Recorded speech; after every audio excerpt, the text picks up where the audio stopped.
Dayz, a game that possibly everybody who plays video games has played. One of the greatest zombie and survival video games. Whether you played it for 5 seconds because it was too hard, which a lot of people do, or you have sunk countless hours like I have into this masterpiece of a game. I could go on and on about Dayz's amazing mechanics, but I'm not. That'll be a 3-hour long video, and nobody wants to watch that. Today, I want to talk about the insane detail that goes into Dayz mechanics. It has to be some of the best in the industry. Dayz takes an approach to survival that I think is like the biggest thing I love about the game. It's very detailed to the point where like taking a knife to a tree and getting bark, and that bark being crafted into so many different things is just so cool to me. Like, the bark can be used for a fireplace or a fire starting kit or kindling for a fire. Most stuff to do around a fire. But it's not just that. It's many small details with so many different items. That's what makes this game so much better than the rest, is just, and I can't stress this enough, the detail. When you play a game and especially a survival game, when you play a game and there's no detail and actual real life qualities in that game, it just ruins the magic. The craziest thing about this game is that the immune system is fully functioning. You have to worry about your food, your water, what you drink. That's another big thing. What you drink and what you eat. You can't eat wolf meat. It's got too many parasites. You can't drink from dirty water. It'll give you parasites. You can't eat human meat. It'll give you disease. And you'll never get rid of that. A lot of these things can be fixed. It can be fixed with antibiotics and stuff like that. But antibiotics aren't they're not easy to find. It's not like you just walk around into a random house and find antibiotics. It's pretty hard. Especially the good ones, like vitamins. Dayz's vitamins are like a godsend. They fix everything. It's beautiful. You get a cold, you take a vitamin. You get parasites, you can take a vitamin and help it. Another thing is tersaline pills, like you saw in that last clip. Tersaline pills help with a lot of stuff too.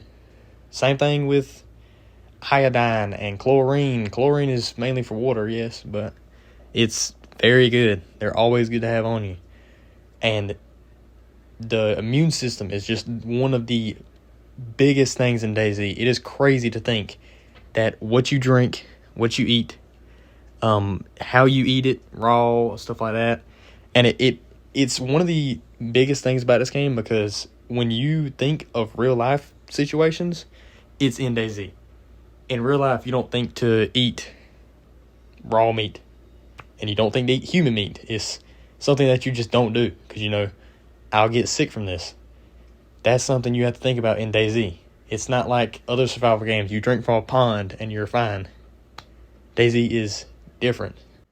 Another big thing I've always thought was really cool about Dayz, and I think a lot of other games don't really touch up on, is the temperature and the clothing system. If you wear high insulation clothes, you're going to be very warm, and sometimes that's not good. Sometimes, like on maps like Livonia is always hot. I don't know why. Every time I play Livonia, I've always been overheating. It sucks, because then you have to worry about different clothes. On other maps like SoCal, it sucks even more, because instead of overheating, you're freezing to death, and you have to constantly make fires, or you have to have constantly high insulation clothing. It's terrible. But that's another big thing about the game, and that's just something you have to adapt to. You have to adapt to either higher temperature areas or lower temperature areas.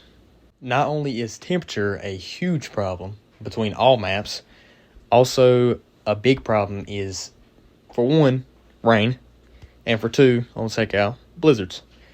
In all 3 maps, there's weather conditions, like higher level weather conditions. On Livonia and Chandler's, it's mainly just thunder, lightning, rain sometimes. Sometimes it's just drizzles of rain. Sometimes it's heavy rain. SoCal, you have blizzards. Blizzards suck. And with rain and high weather comes wetness. That sounds weird. But your clothes, they can become drenched, soaked. There's different levels of wetness. You have soaked, drenched. You have damp. Yeah, damp. I think it's damp is the very first level. And you don't even have to wring out then. But when you are wet or soaked or anything of the higher levels, you have to wring your clothes out. Like physically take your clothes off and wring them out. That is a super cool feature. I wish more things had that. It gives you a reason to not go out while it's raining, when otherwise you would. But rain isn't always bad. Rain masks your footsteps. It masks all noise. If it's really hot and it rains, then that's a really good thing. If you're on Livonia, most times I drench my clothes on purpose. Going to the rain is really not that bad. But sometimes it does give you a cold, which is when you take vitamins. Another big thing on Dayz is the servers. The community servers are amazing. I love the community servers. You can get on RP servers, you can get on PvP servers, you can get on PvE servers, you can get on just genuine any kind of server you want. I know this has nothing to do with survival, but it's just something I wanted to talk about just because I play PvP servers a lot, and I guarantee this video is going to have nothing but PvP clips in it because I don't have any clips of the regular game because I forgot to do them. A big reason that me and a lot of other people play PvP servers is mainly because of the combat. The combat is very easy to get into because, of course, there's multiple people, full kits, and if you die, you just spawn back with another kit. It's nothing but combat. And if you go too long in an official server without doing combat, you're going to be very rusty, which I usually have a fair share of combat in official servers, especially at the very start. But later on, when you're in the higher tier parts of the map, there's not an insane amount of people. So PvP servers are very good to get good at the game. And if you want to do more PvP, not PvP, PvE, that's the second time I made that mistake. If you want to do more PvE type of stuff, like the survival aspect, which in itself does take a lot to get used to, especially if you're new to the game, then of course go to a PvE server. You can't kill people. You're not supposed to, at least. Can't kill people. You can just do your own thing and survive. Now, going back to the survival aspect on the official servers, I think another big thing that a lot of people don't understand in Dayz is the loot system.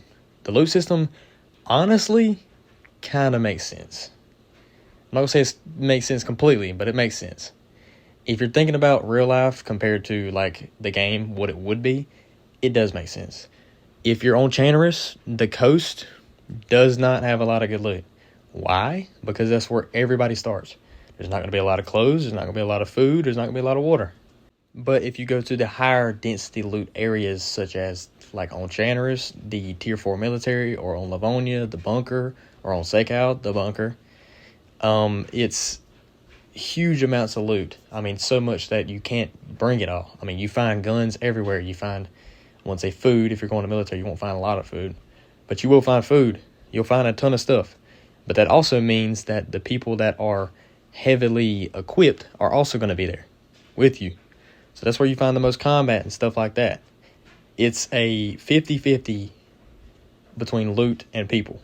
You always want to go to these places, but everybody else also wants to go to these places. I didn't get to talk about as much stuff as I wanted to talk about in this video, and that's why I'm going to be making more videos deep diving on the different things, the different mechanics, and all the cool stuff in Dayz. So if you subscribe to my channel, I'll have more videos out here soon, and thank you for watching.